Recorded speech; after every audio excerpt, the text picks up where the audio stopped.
ಜನಸ್ತೋಮ ನೋಡ್ಬಿಟ್ಟು ಬಹಳ ಆನಂದ ಆಗ್ತಾ ಇದೆ. ಯಾಕೆ ಅಂತ ಹೇಳಿದ್ರೆ ಪ್ರಪಂಚದಲ್ಲಿ ಮಾತೃದೇವೋಭವ, ಪಿತೃದೇವೋಭವ, ಆಚಾರ್ಯ ದೇವೋಭವ, ಅತಿಥಿ ದೇವೋಭವ ಅಂತಾರೆ. ಅದರಲ್ಲೂ ವಿಶೇಷವಾಗಿ ಮಾತೆಯಂದರಿಗೆ ಬಹಳ ಮಹತ್ತರವಾದ ಸ್ಥಾನವನ್ನು ಕೊಟ್ಟಿದ್ದಾರೆ ದೇವರು.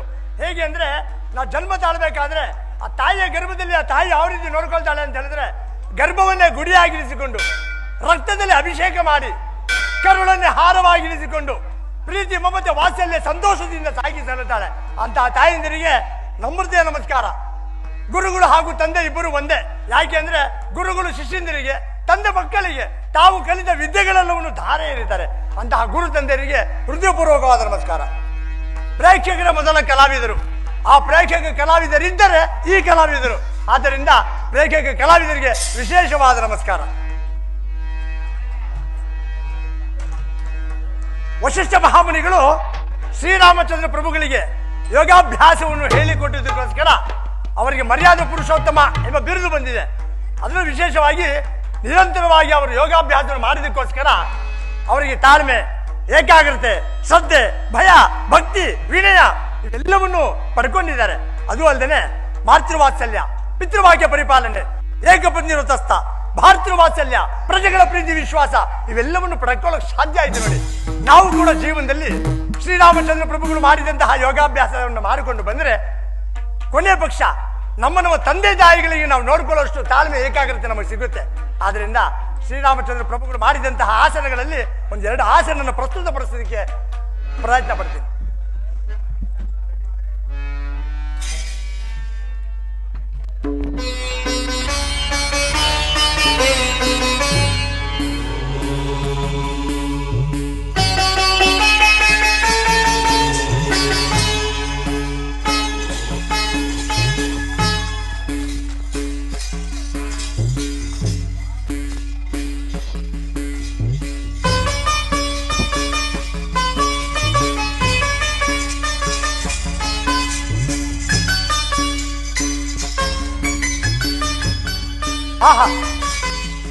ಯೋಗಾಭ್ಯಾಸವನ್ನು ಮಾಡಿಬಿಟ್ರೆ ಮೈಯಲ್ಲಿರೋ ನರನಾಡಿಗಳು ಎಚ್ಚೆತ್ಕೊಂಡ್ಬಿಡುತ್ತೆ. ತಾವು ಕೂಡ ಕುಳಿತಿದ್ದ ಜಾಗದಲ್ಲಿ ಯೋಗಾಭ್ಯಾಸವನ್ನು ಮಾಡಬಹುದು. ಹೇಗೆ ಅಂದ್ರೆ ಮನುಷ್ಯನಲ್ಲಿ 72,000 ನರನಾಡಿಗಳು ಓಡಾಡ್ತಾ ಇರುತ್ತೆ. ಇಲ್ಲಿಂದ ಪ್ರಾರಂಭ ಆಗುತ್ತೆ. ಅವಾಗ ಅವಾಗ ಚಪ್ಪಾಳೆ ಹೊಡಿತಾ ಇದ್ರೆ ಆರೋಗ್ಯ ಕಾಪಾಡಿಕೊಳ್ಳಬಹುದು. ಕಲಾವಿದರಿಗೆ ಪ್ರೋತ್ಸಾಹ, ನಿಮಗೆ ಪುನರುತ್ಸಾಹ, ಚಪ್ಪಾಳೆ ಶಬ್ದ ಬರ್ತಾ ಇಲ್ಲ ಅವಾಗವಾಗ. ಯಾಕೆ ಅಂತ ಹೇಳಿದ್ರೆ 84 ಲಕ್ಷ ಜೀವರಾಶಿಯಲ್ಲಿ ಸೊಳ್ಳೆ ಮತ್ತು ನೊಣ ಅದು ಒಂದು ಜೀವನೆ. ಅದು ಮನುಷ್ಯರಿಗೋಸ್ಕರ ಇದೆ. ಯಾಕೆ ಅಂದ್ರೆ ಹಗಲೊತ್ತಿನಲ್ಲಿ ನೊಣ ಹೊಡಿತೀವಿ, ರಾತ್ರಿ ಹೊತ್ತಲ್ಲಿ ಸೊಳ್ಳೆ ಹೊಡಿತೀವಿ. ಆ ನೊಣ ಸೊಳ್ಳೆ ಹೊಡಿಯುವಾಗ ಚಪ್ಪಾಳೆ ಹೊಡೆದಂಗಾಗುತ್ತೆ, ನರನಾಡಿಗಳಿಗೆ ಕೆಲಸ ಕೊಟ್ಟಂಗಾಗುತ್ತೆ, ಆರೋಗ್ಯ ಕಾಪಾಡಿಕೊಳ್ಬಹುದು. ಎಂತ ಮಾನವ ಜನ್ಮ ಅಂದ್ರೆ ಮಾನವ ಜನ್ಮ ಬಹಳ ದೊಡ್ಡದು. ಅದನ್ನ ಹಾನಿ ಮಾಡಿಕೊಳ್ಳಬಾರದು ಅಂತ ತಮ್ಮಂದು ಹೀರೋರು ಹೇಳಿದ್ರೆ ಅದರಲ್ಲಿ ಮಾನವೀಯತೆ ಬಹಳ ದೊಡ್ಡದು. ಹೇಗೆ ಅಂದ್ರೆ ಎಂಥ ಮಾನವ ಜನ್ಮ, ಎಂಥ ಮಾನವ ಜನ್ಮ ಏನ್ ಮಾಡ್ಬಿಟ್ಟಿದ್ದೀರಪ್ಪ, ಇಂಥ ಜನ್ಮ ನಿಮ್ಗೆ ಸಿಕ್ಬಿಟ್ಟೇನ್ರಪ್ಪ.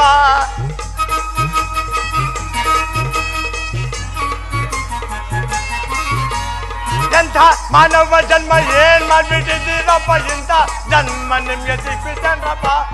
ಇರುವ 84 ಲಕ್ಷ ಜೀವರಾಶಿ ಒಳಗೆ ಚೈತನ್ಯ ಜನ್ಮ ನಿಮ್ಗೆ ಸಿಕ್ಬಿಟ್ಟೇನ್ರಪ್ಪ. ಇರುವ 84 ಲಕ್ಷ ಜೀವರಾಶಿ ಒಳಗೆ ಚೈತನ್ಯ ಜನ್ಮ ನಿಮ್ಗೆ ಸಿಕ್ಬಿಟ್ಟೇನ್ರಪ್ಪ. ಎಂಥ ಮಾನವ ಜನ್ಮ ಏನ್ ಮಾಡ್ಬಿಟ್ಟಿದ್ದೀರಪ್ಪ, ಇಂಥ ಜನ್ಮ ನಿಮ್ಗೆ ಸಿಕ್ಬಿಟ್ಟೇನ್ರಪ್ಪ. ಕಣ್ಣು ಹರಿಯ ಧ್ಯಾನವಿಲ್ಲ, ಚಿಂತೆಯನ್ನು ಬೀಳೋದಿಲ್ಲ ಅಲ್ವೇ. ಕಣ್ಣು ಹರಿಯ ಧ್ಯಾನವಿಲ್ಲ, ಚಿಂತೆಯನ್ನು ಬೀಳೋದಿಲ್ಲ, ಸಂಸಾರವೆಂಬ ಸಾಗರದಲ್ಲಿ ಸಿಕ್ಕಿ ಬಿದ್ದಿರೇನ್ರಪ್ಪ. ಎಂಥ ಮಾನವ ಜನ್ಮ ಏನ್ ಮಾಡ್ಬಿಟ್ಟಿದ್ದೀರಪ್ಪ, ಇಂಥ ಜನ್ಮ ಸಿಕ್ಕಿದ್ದೇನ್ರಪ್ಪ. ಮನುಷ್ಯ ಹುಟ್ಟುವಾಗ ಉಸಿರಿರುತ್ತೆ, ಹೆಸರಿರೋದಿಲ್ಲ. ಸಾಯ್ಬೇಕಾದ್ರೆ ಹೆಸರಿರುತ್ತೆ, ಉಸಿರುವುದಿಲ್ಲ. ಎರಡು ನಡುವೆ ಜೀವನದಲ್ಲಿ ಏನಾದರೂ ಒಂದು ಸಾಧನೆಯನ್ನ ಮಾಡ್ಬೇಕು. ನೋಡಿ, ತಾವು ಕುಳಿತುಕೊಂಡು ವೀಕ್ಷಿಸ್ತಾ ಇದ್ದೀರಲ್ಲ, ಮಹತ್ತರವಾದ ಸಾಧನೆ. ನಿಮ್ಗೆಲ್ಲರೂ ಬಹಳ ಆನಂದ ಆಗ್ತಾ ಇದೆ. ನಮ್ಮ ಗುರುಗಳು ಹೇಳಿಕೊಟ್ಟ ಪಾಠವನ್ನೆಲ್ಲ ಪ್ರಸ್ತುತಪಡಿಸಿದ್ದೀನಿ. ಅವ್ರೇನು ಕೇಳಿದ್ರೆ ಹೇಳ್ಬಿಡಿ, ಬರ್ತಾ ಇದ್ದಾರೆ.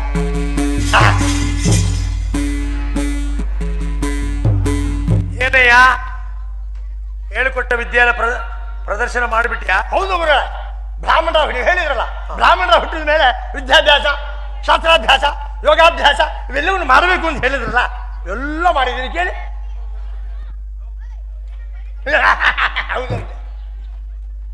ವಿಚಾರ ಗೊತ್ತೇ? ಗೊತ್ತಿಲ್ವಲ್ಲ? ಶ್ರೀರಾಮಚಂದ್ರ ಪ್ರಭುಗಳಿಗೆ ಪಟ್ಟಾಭಿಷೇಕ. ಹೌದಾ? ಸೀತಾಮಾತೆಯವರು ತುಳಸಿ ಪೂಜೆ ಮಾಡಿ ನಮ್ಮಂತ ಬ್ರಾಹ್ಮಣೋತ್ತಮರಿಗೆ ಭೋಜನ,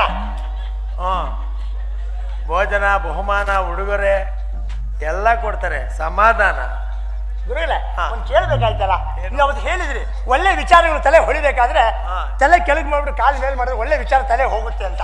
ಅವ್ರು ಹೇಳಿದ್ರೆ ವೇಳೆ ತಗೊಂಡ್ರು ಪರವಾಗಿಲ್ಲ, ಇವ್ರು ಮಾಡಿ ಅಂತ ಹೇಳಿದ್ರೆ ಮಾಡ್ಲೆ ಪ್ರಯತ್ನ. ಅದೇನ್ ಬರುತ್ತೆ ನೋಡೋಣ, ಮಾಡ್ಬಿಡು. ಮಾಡ್ಲೆ ಏನ್ ವಿಚಾರ ಬರುತ್ತೆ ನೋಡೋಣ. ಅಲ್ವೇ ಅವಕಾಶ ಸಿಗದೆ ಕಷ್ಟ.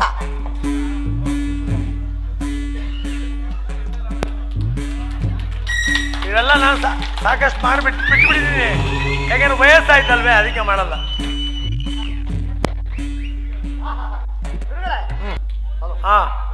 ಒಳ್ಳೆ ವಿಚಾರ ತಲೆ ಬಂದಿದೆ ಗುರುಗಳೇ. ಏನಂದ್ರೆ ಪ್ರಪಂಚ ಪಂಚಭೂತಗಳಿಂದ ನಿರ್ಮಿತವಾಗಿದೆ ಅಂತೆ. ಅಗ್ನಿ, ವಾಯು, ಆಕಾಶ, ಭೂಮಿ, ಜಲ. ಹಾಗೆ ಮನುಷ್ಯನ ದೇಹನೂ ಕೂಡ ಪಂಚಭೂತಗಳಿಂದ ನಿರ್ಮಿತವಾಗಿರುತ್ತೆ. ಹೇಗೆ ಅಂದ್ರೆ ಪ್ರಪಂಚದಲ್ಲಿ ನೀರಿನ ಅಂಶ ಜಾಸ್ತಿ, ಭೂಮಿ ಕಮ್ಮಿ ಹೇಗೋ ಹಾಗೆ ಮನುಷ್ಯನ ದೇಹದಲ್ಲೂ ಕೂಡ ನೀರಿನ ಅಂಶ ಜಾಸ್ತಿ, ಒಣಗಿರೋದು ಕಮ್ಮಿ ಅಲ್ವೇ ಗುರುಗಳೇ? ಆದ್ರಿಂದ ಬ್ರಹ್ಮ ಮನುಷ್ಯರಿಗೆ ನವರಂಧ್ರಗಳನ್ನು ಸೃಷ್ಟಿ ಮಾಡಿದ್ದಾರೆ. ಯಾಕೆ ಅಂತ ಹೇಳಿದ್ರೆ ಆ ಮನುಷ್ಯನಲ್ಲಿ ನವರಂಧ್ರಗಳಿದೆಯಲ್ಲ, ಒಂದೊಂದು ರಂಧ್ರಗಳಲ್ಲಿ ಒಂದೊಂದು ವಿಧವಾಗಿ ಆ ನೀರು ಆಚೆ ಹೋಗುತ್ತೆ. ಆದ್ರಿಂದ ಕಣ್ಣಿನಲ್ಲಿ ಹೋಗುವ ನೀರನ್ನು ಏನ್ ಹೇಳ್ತಾರೆ, ಕಣ್ಣೀರಾಗಿ ಆಚೆ ಹೋಗುತ್ತೆ. ಮೂಗಿನಲ್ಲಿ ಬರೋ ನೀರು ಯಾವ ರೀತಿ ಹೋಗುತ್ತೆ, ಬಣ್ಣೆಯಾಗಿ ಆಚೆ ಹೋಗುತ್ತೆ. ಸಿಂಬಳ. ಬಾಯಿಯಲ್ಲಿ ಬರೋ ನೀರು ಯಾವ ರೀತಿ ಆಚೆ ಹೋಗುತ್ತೆ, ಜೊಲ್ಲಾಗಿ ಆಚೆ ಹೋಗುತ್ತೆ. ಕಿವಿಯಲ್ಲಿ ಬರೋ ನೀರು ಯಾವ ರೀತಿ ಆಚೆ ಹೋಗುತ್ತೆ, ಆಚೆ ಹೋಗುತ್ತೆ. ಮಿಕ್ಕಿದ್ದು ತಿನ್ನುವಂತ ಆಹಾರ ರಾಸಾಯನಿಕವಾಗಿ ಆಚೆ ಹೋಗ್ಬಿಡುತ್ತೆ. ಹಾಗೆ ಮನುಷ್ಯನ ದೇಹ ಬಹಳ ಉಪಯುಕ್ತವಾದದ್ದು. ಸರಿಯಾದ ರೀತಿ ಬಳಸ್ಕೊಂಡ್ರೆ ಸ್ವರ್ಗ ಪ್ರಾಪ್ತಿ ಆಗುತ್ತೆ ಅಂದ್ಬಿಟ್ಟು ಬಾಯಿಗಳಿಗೆ ಒಳ್ಳೆಯ ಮಾತುಗಳನ್ನು ಮಾತನಾಡಿ, ಕಿವಿಗಳಿಂದ ಒಳ್ಳೆ ವಿಚಾರಗಳನ್ನು ಕೇಳಿ, ಕಾಲುಗಳಿಂದ ಪವಿತ್ರ ಸ್ಥಳಗಳಿಗೆ ಹೋಗಿ ಬಂದು, ಕೈಗಳಿಂದ ಗುರು ಹಿರಿಯರ ತಂದೆ ತಾಯಿಗಳ ಸೇವೆಗಳನ್ನು ಮಾಡ್ಕೊಂಡು ಬರಬೇಕು ಅಂತ ಹೇಳ್ತಾ ಸರಿನಾ ಗುರುಗಳ ಹೇಳಿದ್ರು. ತಮ್ಮ ಶಿಷ್ಯ ಅಲ್ವೇ? ವಿಚಾರ ಇವಾಗ ಹೇಳಿ. ತುಳಸಿ ಪೂಜೆ ಮಾಡಿ ಒಂಟಿ ಬ್ರಾಹ್ಮಣ ಹೋಗ್ಬಾರ್ದು. ಮತ್ತೆ ಸರಿ ಸರಿ. ನನ್ನ ಫಸ್ಟ್ ಶಿಷ್ಯ ಯಾರು? ನಾನೇ. ಮತ್ತೆ ನಿನ್ ಕರ್ಕೊಂಡೋಗ್ದೆಲ್ಲ ಇರಕ್ಕಾಗತ್ಯೆ? ಒಂದೇ ಒಂದು ಪ್ರಶ್ನೆ ಕೇಳ್ಬಿಡ್ಲೆ, ಅನುಮಾನ ಇತ್ತು. ಕೇಳ್ಬಿಡು. ಎಲ್ಲಾ ಕಾರ್ಯಕ್ರಮ ಹೋಗ್ಬೇಕಾದ್ರೆ ಪುರೋಹಿತರಿಗೆ ಬರಮಾಡು ಅಂತ. ಪುರೋಹಿತರು ಯಾಕೆ ಬರಮಾಡ್ಬೇಕು ಅಂತ ನನ್ನ ಪ್ರಶ್ನೆ. ಪುರೋಹಿತರು ಅಂದ್ರೆ ಏನ್ ತಿಳ್ಕೊಂಡಿದ್ಯಾ ನೀನು? ಪುರದ ಹಿತವನ್ನು ಬಯಸುವವನೇ ಪುರೋಹಿತ ಕಣ. ಪುರದ ಹಿತವನ್ನು ಬಯಸುವವನು ಪುರೋಹಿತ. ಇನ್ನೊಂದು ಪ್ರಶ್ನೆ. ಬ್ರಾಹ್ಮಣ ಭೋಜನ ಪ್ರಿಯ ಅಂತಾರೆ. ಅವ್ರೆಲ್ಲರೂ ಭೋಜನ ಮಾಡಿದಾಗ ನಾವು ಭೋಜನ ಮಾಡೋದು, ಅದ್ಯಾಕೆ ಬ್ರಾಹ್ಮಣ ಭೋಜನ ಪ್ರಿಯ ಅಂತ? ಬ್ರಾಹ್ಮಣೋ ಬಹು ಜನಪ್ರಿಯ. ಬ್ರಾಹ್ಮಣ ಬಹು ಜನಪ್ರಿಯ. ಮತ್ತೆ ಎಂತ ನೋಡಿ, ಇವ್ರಿಗೆ ಯಾರಾದ್ರೂ ತೊಂದರೆ ಏನಾದ್ರು ಆದ್ರೆ, ಸ್ವಾಮಿ ಐನೋರೇ ನೋಡಿ ಗ್ರಹಗತಿಗಳು ಚೆನ್ನಾಗಿದ್ಯಾ ಇಲ್ವಾ, ಒಂದು ಪರಿಹಾರ ಹೇಳಿದ್ದಾರೆ. ನಾವೇ ತಾನೇ ಅವ್ರಿಗೆ ಪರಿಹಾರ ಹೇಳ್ಬೇಕು. ಅದಕ್ಕೆ ನಾವು ಬಹು ಜನಪ್ರಿಯರು ಹಾಗೂ ಭೋಜನ ಪ್ರಿಯರು. ಹೌದು. ಒಂದ್ ಹೇಳ, ಆ ತಲೆನಲ್ಲಿ ಏನೆಲ್ಲ ತುಂಬ್ಕೊಂಡ್ಬಿಟ್ಟಿದ್ದೀರಾ. ಕೊನೆ ವಿಚಾರ ಕೇಳ್ಬಿಡ್ಲೆ. ಮನೆಯಲ್ಲಿ ಹೊರಡ್ಬೇಕಾದ್ರೆ ಒಂಟಿ ನಾಮ ಹಾಕ್ಲಾ, ಅಡ್ಡ ನಾಮ ಹಾಕ್ಲಾ, ಮೂರ್ ನಾಮ ಹಾಕ್ಲಾ, ಯಾವ ನಾಮ ಹಾಕಿದ್ರೆ ಶ್ರೇಷ್ಠ ಎಂಬ ಗೊಂದಲ ಆಯ್ತು. ಯಾವ ನಾಮ? ಹಣೆಗೆ ಹಾಕಳ ನಾಮನ. ಹುಷಾರಾಗಿರ್ಬೇಕು ಅಂದ್ಮೇಲೆ ಏನ್ ಗೊತ್ತಾ, ಈಗ ಬರೀ ನಾಮ ಹಾಕೋರೆ ಜಾಸ್ತಿ ಆಗ್ಬಿಟ್ಟವ್ರೆ. ಎಲ್ಲಿ ಸಿಕ್ಕ ಏನಿಲ್ಲ, ಸಿಕ್ಕಿದ್ರೆ ಸಾಕು ಅವರೇ ಹಾಕ್ಬಿಡ್ತಾರೆ ಅಲ್ವೇ? ಅದಕ್ಕೆ ಎಲ್ಲಾ ನಾಮಕ್ಕಿನ್ನ ಪರಮನಾಮ ಯಾವ್ದು ಗೊತ್ತೇ? ರಾಮನಾಮ. ಶ್ರೀರಾಮನಾಮ. ನೀವು ಒಂಟಿ ನಾಮ ಆದ್ರೆ ಹಾಕಿ, ಅಡ್ಡ ನಾಮ ಆದ್ರೆ ಹಾಕಿ, ಮೂರ್ ನಾಮ ಹಾಕಾದ್ರೆ ಹಾಕಿ, ಮೊದಲು ರಾಮನಾಮದ ಮುಂದೆ ಯಾವ ನಾಮವೂ ಇಲ್ಲ. ಆದ್ರೆ ಯಾವ ನಾಮ ಹಾಕೊಳ್ಬೇಕಾದ್ರೆ ರಾಮನಾಮವನ್ನು ಜಪಿಸಿ ನಾಮವನ್ನು ಹಾಕೊಳ್ಬೇಕು. ಹೌದು ಅಲ್ವೇ? ಹೌದು. ಸಂತೋಷ. ಹೋಗೋಣ. ಬಹಳ ಕಲ್ತ್ಬಿಟ್ಟೆ ತಮ್ಮಿಂದ. ಹೋಗೋಣ. ನಮಸ್ಕಾರ. ನೋಡೋಣ, ವೇಳೆ ಆಗ್ಬಿಡುತ್ತೆ.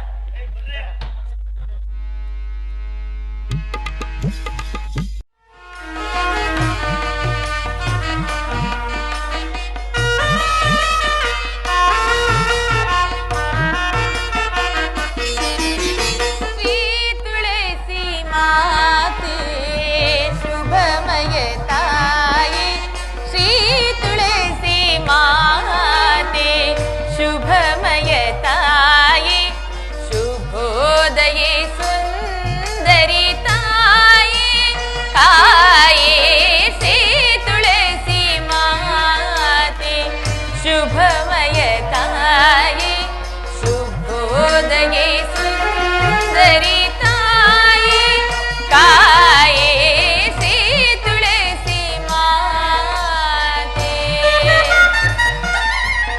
ಅಮ್ಮ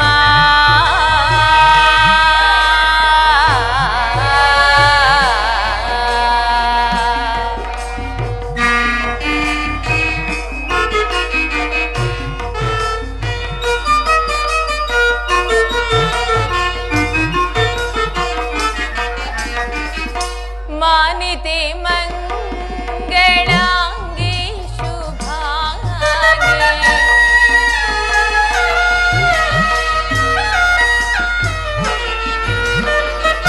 ಮಾನಿತೆ ಮಂಗಳಾಂಗಿ ಶುಭಾಂಗಿ ಮಂಜುಳ ಗುಣಘನ ಮಹಿಮ ಪೂರಿತೆ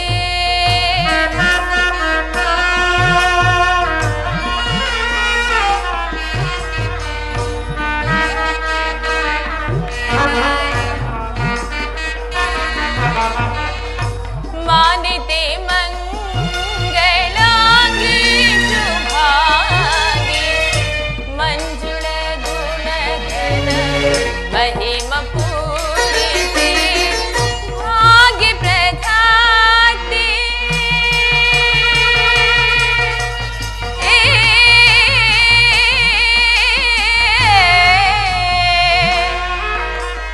ಅಮ್ಮ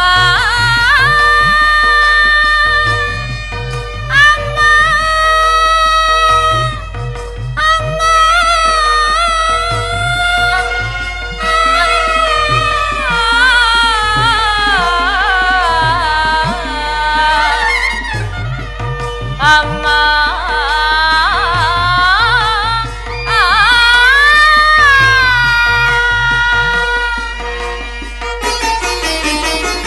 ಭಾಗ್ಯ ಪ್ರಧಾತೆ ಪೊರೆ ಹರಿ ಪ್ರೀತಿ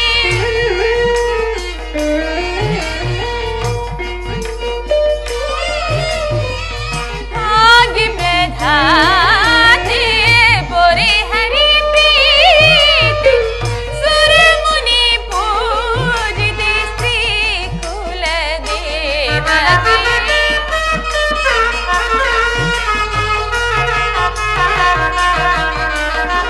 ಸುರಮುನಿ ಪೂಜಿತೆ ಶ್ರೀ ಕುಲ ದೇವತೆ ಶ್ರೀ ತುಳಸಿ ಮಾತೆ ಶುಭಮಯ ತಾಯಿ ಶುಭೋದಯೇ ಸುಂದರಿ ತಾಯಿ ತಾಯಿ ಶ್ರೀ ತುಳಸಿ ಮಾತೆ ಅಮ್ಮ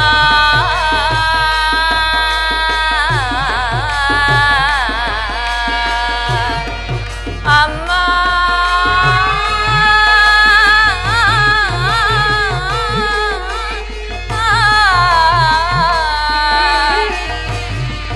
ಅಮ್ಮ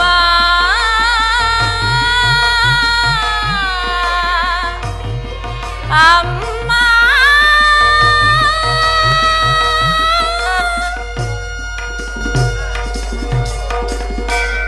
ತಾಯಿ ಜಗಜ್ಜನನಿ ಜಗಜ್ಜನ್ಮಾಂತರಕಾರಿಣಿ ನನ್ನ ಸ್ವಾಮಿಯಾದ ಶ್ರೀರಾಮಚಂದ್ರನಿಗೆ ಆಯಸ್ಸು ಆರೋಗ್ಯ ಭಾಗ್ಯವನ್ನು ಕೊಟ್ಟು ಸಕಲ ಐಶ್ವರ್ಯವನ್ನು ಕೊಟ್ಟು ಕರುಣಿಸಿ ಕಾಪಾಡು ತಾಯಿ ಕಾಪಾಡು. ಈ ದಿವಸ ನನ್ನ ಸ್ವಾಮಿಯಾದ ಶ್ರೀರಾಮಚಂದ್ರನಿಗೆ ಪಟ್ಟಾಭಿಷೇಕದ ಮಹೋತ್ಸವವು. ಆಹಾ, ಎಂತಹ ಹರ್ಷವಾದ ವಾರ್ತೆ ಇದು. ಈ ಸುಸಂದರ್ಭದಲ್ಲಿ ಬ್ರಾಹ್ಮಣೋತ್ತಮರಿಗೆ ದಾನ ಧರ್ಮಾದಿಗಳನ್ನು ಮಾಡಿ ಪುಣ್ಯಕ್ಕೆ ಭಾಗಿಯಾಗುವೆ. ಇದು ರತ್ನ ಇದು ಪಚ್ಚಿ ಪದಕವು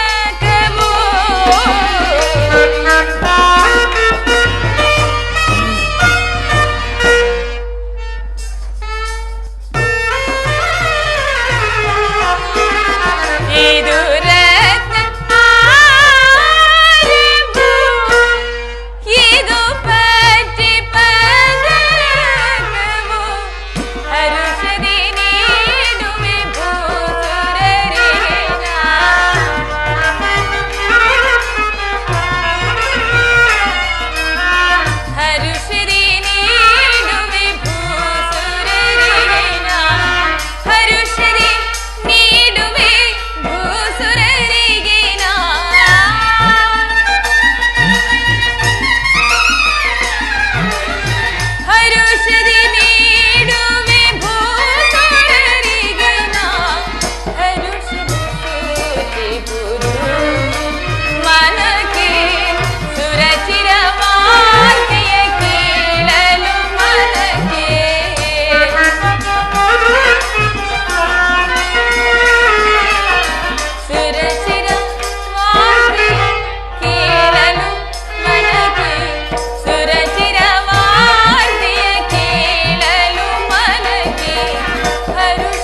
ದೀರ್ಘದಾಯುಷಾಯ ಸೇವೇಂದ್ರಿಯ ಪ್ರತಿಷ್ಠತೆ ದೀರ್ಘ ಸುಮಂಗಲಿ ಭವ ದೀರ್ಘಾಯುಷ್ಮಾನ್ ಭವ ಸಕಲ ಇಷ್ಟಾರ್ಥ ಪ್ರಾಪ್ತಿರಸ್ತು.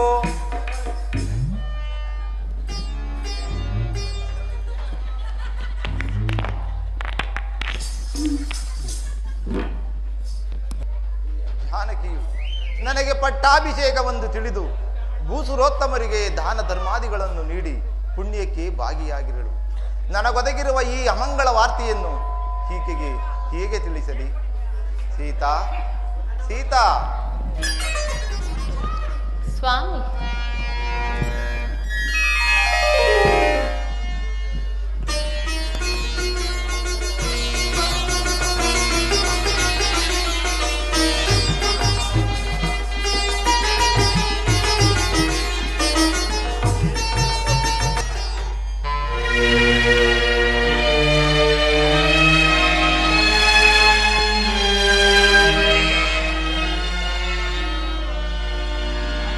ಭುವನವನಿತಿ ಮುಡಿದ ಮಲ್ಲಿಗೆಯೋ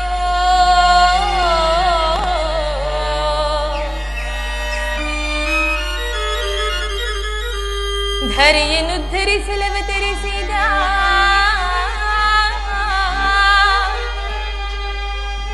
ದಿನಮಣಿಯೋ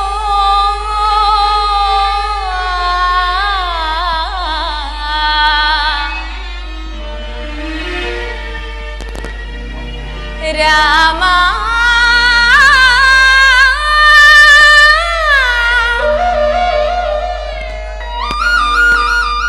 ನೀಲಮೇಘ ಶ್ಯಾಮ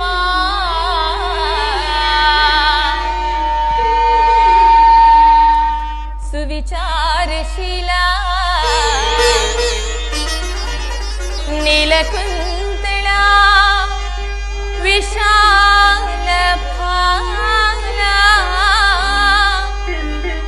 ನಡುವೆಯೇ ಮನದಣಿವ ತನಕ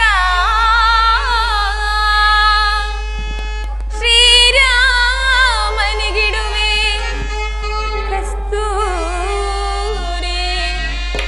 ತಿಲಕ.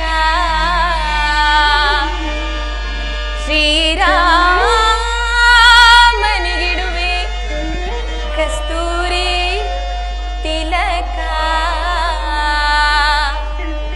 ರಾಮ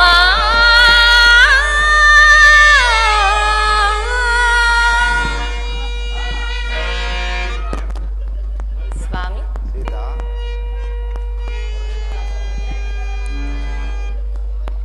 ಸಖಗೇನೋ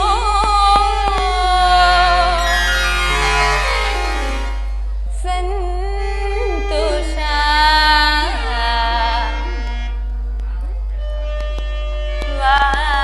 ವಾಗಿದೆ.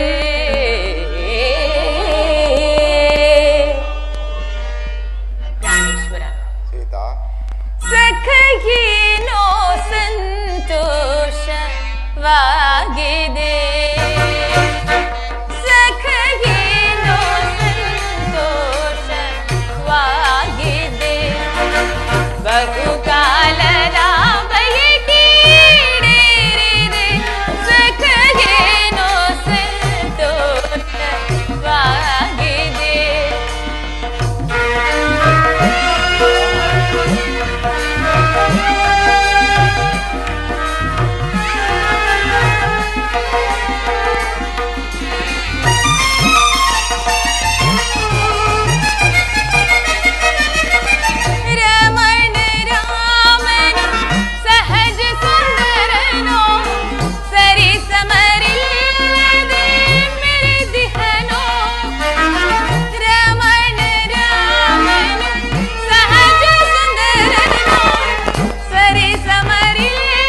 ಈ ದಿವಸ ನಿಮ್ಮ ಪಟ್ಟಾಭಿಷೇಕವಲ್ಲವೇ? ಅರಳಿದಕ್ಕೆ ಎಂದಾವರೆಂತಿರಬೇಕಾದ ಈ ನಿಮ್ಮ ಮುಖ ಕಮಲವು ಇಂದು ಬಾಡಿ ಕಳೆಗೊಂಡಿರುವುದಲ್ಲ ಕಾರಣವೇನು? ನನ್ನ ಬಳಿಯಲ್ಲಿ ತಿಳಿಸಬಾರದು ಸ್ವಾಮಿ.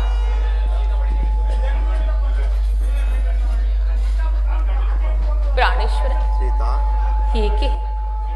ಏನಾಯಿತು? ಲೋಲನೆ ನೀ ಚಿಂತೆಯ ಮಾಡುವುದೇನಿದೋ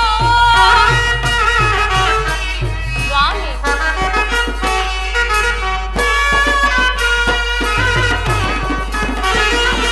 ಲೋಲನೆ ನೀ ಚಿಂತೆಯ ಮಾಡುವುದೇನಿದೋ ಲೋಲನೆ ಚಿಂತೆಯ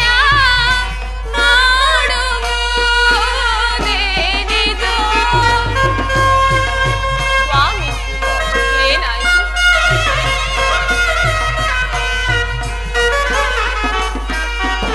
ಲೋಲನೆ ನೀ ಚಿಂತೆಯ ಮಾಡುವುದೇನಿದೋ ಲೋಲನೆ ಚಿಂತೆಯ ಮಾಡುವುದೇನಿದೋ. ಹಲೋ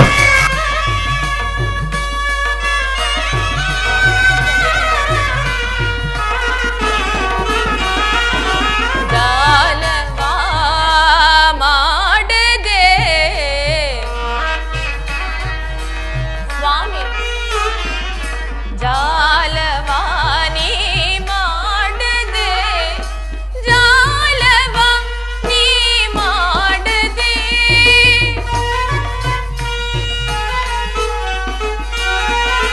ಜಾಲವಾ ನೀ ಮಾಡದೆ, ಜಾಲವಾ ಮಾಡದೆ, ಜಾಲವಾ ನೀ ಮಾಡದೆ ಸ್ವಾಮಿ.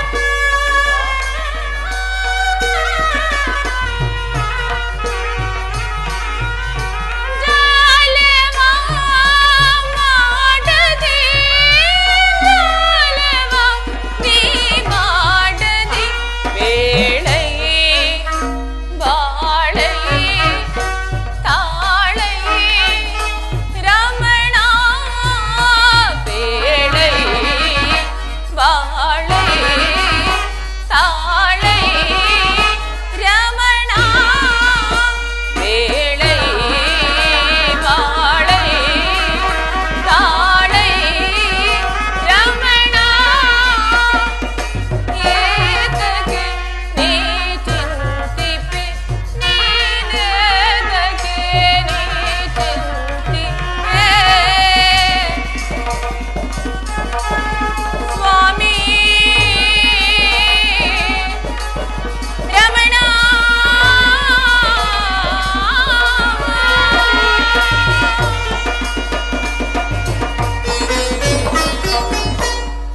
ಏನಾಯ್ತು? ಏಕೆ ಹೇಗೆ ಮೌನವಾಗಿರುವಿರಿ? ತಿಳಿಸಬಾರದೆ ಸ್ವಾಮಿ. ಸೀತಾ, ಏನೆಂದು ಹೇಳಲಿ?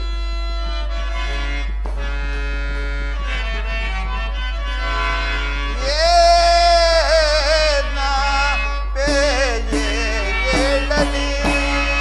ಸೀತಾ, ಸ್ವಾಮಿ,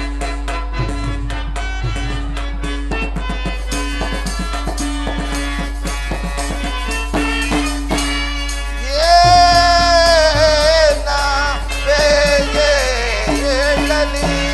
ಸರಸೀರುಹ ಮುಖಿಯಳೆ ಸಖಿ ಜಾನಕಿನ್ನ ಏನ ಪೇಯೆ ಹೇಳಲಿ? ಸೀತಾ,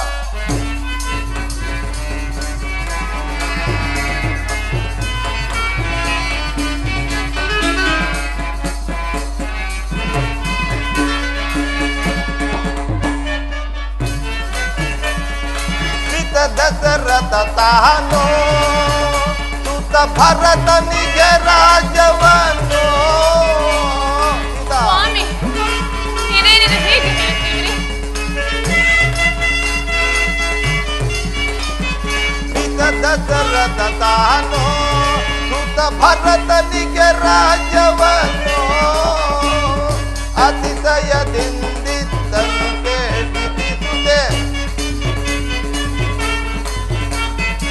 ಅತಿಶಯದಿಂದಿದ್ದನು ಕೇಳಿಸುತ್ತೆ ಏಳಲಿ ಸರಸೀರುಗ ಮುಗಿಯಳ ಸಖಿ ಜಾನಕಿನ ಏಳಲಿ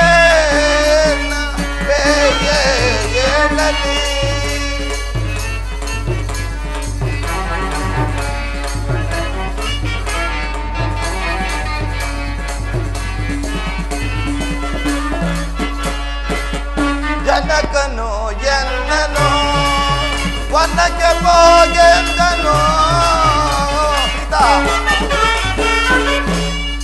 ನಿಜವೇ?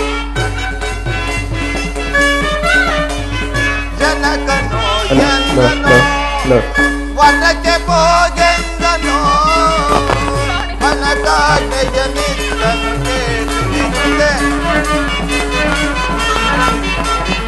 ಜನಕಾಟೆಯ ನಿಂತನು ಕೇಳಿಸುತ್ತೆ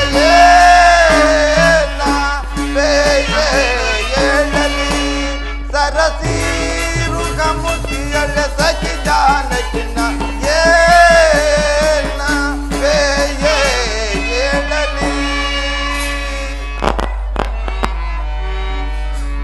ಸೀತಾ ಹಿಂದೆ ದೇವಾಸುರರ ಯುದ್ಧದಲ್ಲಿ ಕೈಕಾಮಾತೆಯರನ್ನು ರಥದ ಸಾರಥಿಯನ್ನಾಗಿ ಮಾಡಿಕೊಂಡಿದ್ದರಂತೆ. ಆ ಯುದ್ಧದಲ್ಲಿ ಜಯ ಗಳಿಸಿದ್ದಕ್ಕಾಗಿ ಸಂತೋಷದಿಂದ ಕೈಕಾಮಾತೆಯವರಿಗೆ ಈ 2 ವರಗಳನ್ನು ಕೊಟ್ಟಿದ್ದರಂತೆ.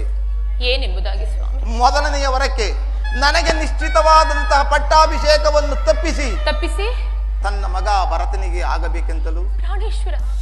ಇನ್ನು 2ನೆಯ ವರಕ್ಕೆ ನಾನು ನಾರುಮಡಿಯನ್ನುಟ್ಟು ಜಟಾವಲ್ಕಲ ಧಾರಿಯಾಗಿ 14 ವರ್ಷ ವನವಾಸಕ್ಕೆ ಹೋಗಬೇಕೆಂದು ಹೇಳಿಕೊಂಡಿದ್ದಾರೆ. ಪ್ರಾಣೇಶ್ವರ.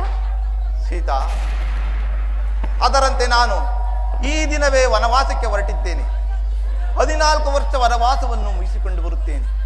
ನೀನು ಇಲ್ಲಿಯೇ ಇದ್ದು ನಮ್ಮ ತಂದೆ ತಾಯಿಗಳ ಸೇವೆಯನ್ನಾದರೂ ಮಾಡಿಕೊಂಡರು ಅಥವಾ ನಿಮ್ಮ ತವರು ಮನೆಯಲ್ಲಾದರೂ ಇದ್ದು ನಾನು 14 ವರ್ಷ ವನವಾಸವನ್ನು ಜಾಗ್ರತೆಯಾಗಿ ಮುಗಿಸಿಕೊಂಡು ಬರುತ್ತೇನೆ. ಅದೆಂದಿಗೂ ಸಾಧ್ಯವಿಲ್ಲ. ಸೀತಾ, ನಿಮ್ಮನ್ನಗಲಿ ಅದು ಹೇಗೆ ತಾನೇ ನಾನು ಜೀವಿಸಿರಲು ಸಾಧ್ಯ ಪ್ರಾಣೇಶ್ವರ? ಸೀತಾ, ಆದ್ದರಿಂದ ನನ್ನನ್ನು ನಿಮ್ಮ ಸಂಗಡ ವನವಾಸಕ್ಕೆ ಕರೆದುಕೊಂಡು ಹೋಗಿ. ಬೇಡ ಸೀತಾ, ಈ ವನವಾಸದ ಆಜ್ಞೆ ನನಗೆ ಮಾತ್ರ. ನೀನು ಸುಮಕೋಮಲೆ, ಅರಮನೆಯಲ್ಲಿ ಸುಖವಾಗಿ ಬೆಳೆದವಳು. ಕಾಡಿನಲ್ಲಿ ಗೆಡ್ಡೆ ಗೆಣಸುಗಳನ್ನು ತಿಂದು ಕಲ್ಲು ಮುಣ್ಣುಗಳನ್ನು ತುಳಿಯುತ್ತಾ ಬರುವುದನ್ನು ನನ್ನ ಕಣ್ಣುಗಳಿಂದ ನೋಡಲು ಸಾಧ್ಯವಿಲ್ಲ. ನಾನು 14 ವರ್ಷವನ್ನು ವನವಾಸವನ್ನು ಬೇಗ ಮುಗಿಸಿಕೊಂಡು ಬರುತ್ತೇನೆ. ನೀನು ಇಲ್ಲಿಯೇ ಇರುವಳಾಗು ಜಾನಕಿ. ಸಾಧ್ಯವಿಲ್ಲ ಸ್ವಾಮಿ. ಮರದ ನೆರಳು ಮರವನ್ನೇ ಆಶ್ರಯಿಸುವಂತೆ ನಾನು ಸದಾ ಕಾಲ ನಿಮ್ಮನ್ನೇ ಹಿಂಬಾಲಿಸಿಕೊಂಡು ಬರುತ್ತೇನೆ. ಅದು ಅಲ್ಲದೆ ಆ ಕಾಡಿನಲ್ಲಿ ಎಂತಹ ಕಷ್ಟಗಳೇ ಬಂದರೂ ನಿಮ್ಮನ್ನೇ ಅನುಸರಿಸಿಕೊಂಡು ಹೋಗುತ್ತೇನೆ ವಿನಃ ನಿಮ್ಮನ್ನಗಲಿ ಅರಿಕ್ಷಣವೂ ನಾನು ಜೀವಿಸಿರಲಾರೆ ಪ್ರಾಣೇಶ್ವರ. ಸೀತಾ, ಹಾಗೊಂದು ವೇಳೆ ನೀವೇನಾದರೂ ನನ್ನನ್ನು ನಿಮ್ಮ ಸಂಗಡ ಕರೆದುಕೊಂಡು ಹೋಗುತ್ತಿದ್ದ ಪಕ್ಷದಲ್ಲಿ ನಾನು ಪ್ರಾಣ ತ್ಯಾಗ ಮಾಡಿಕೊಳ್ಳುತ್ತೇನೆ ಸ್ವಾಮಿ.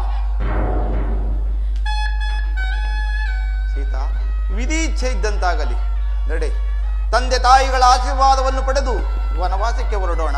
ಹಾಗೆ ಆಗಲಿ, ನಡಿ ಸೀತಾ.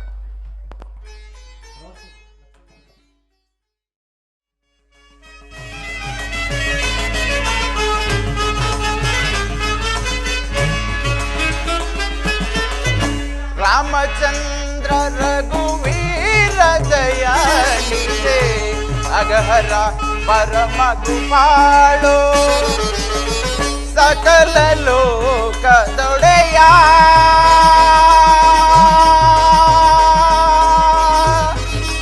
ರಾಮ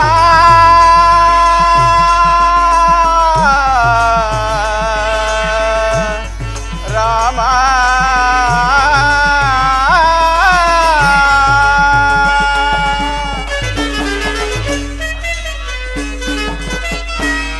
ಸಕಲ ಲೋಕದೊಡೆಯ ಶ್ರೀರಾಮ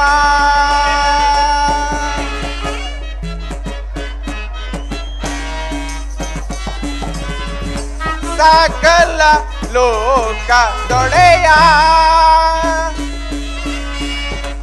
ಶ್ರೀರಾಮ ಶ್ರೀರಾಮನು ನೀನೆ ಆದಿ ನಾರಾಯಣ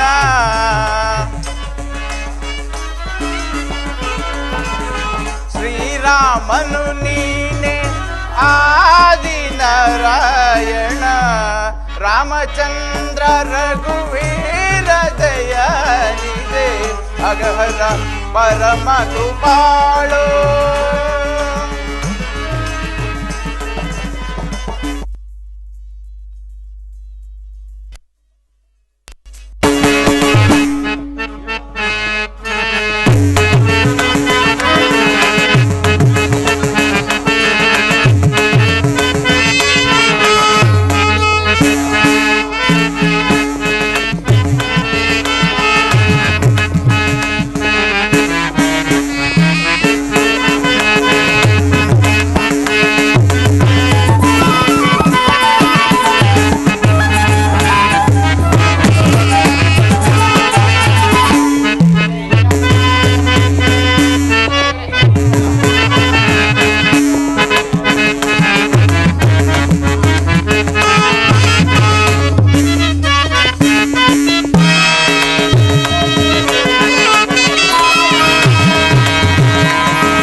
ಸಂತೋಷವಾಗಿದ್ದರೂ ಕೂಡ ಇಂದಿನಿಂದ ಪಾದಚಾರಿಯಾಗಿಯೇ ಸಂಚರಿಸಬೇಕೆಂದು ನಿರ್ಧರಿಸಿದ್ದೇನೆ.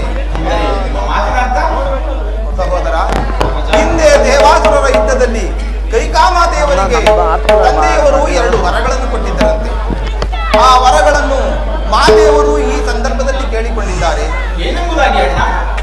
ಸಹೋದರ, ಮೊದಲನೆಯ ವರಕ್ಕೆ ನನಗೆ ನಿಶ್ಚಿತವಾದಂತಹ ಪಟ್ಟಾಭಿಷೇಕವನ್ನು ತಪ್ಪಿಸಿ ನನ್ನ ಮಗ ಭರತನಿಗೆ ಆಗಬೇಕೆಂದು ಲಕ್ಷ್ಮಣ, ಇನ್ನು 2ನೆಯ ವರಕ್ಕೆ ನಾನು ಜಟಾಮಂಗಲಧಾರಿಯಾಗಿ 14 ವರ್ಷ ವನವಾಸಕ್ಕೆ ಹೋಗಬೇಕೆಂದು ಹೇಳಿದ್ದಾಳೆ.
ಹೆಸರು ಕರೆದುಬಿಡಿ.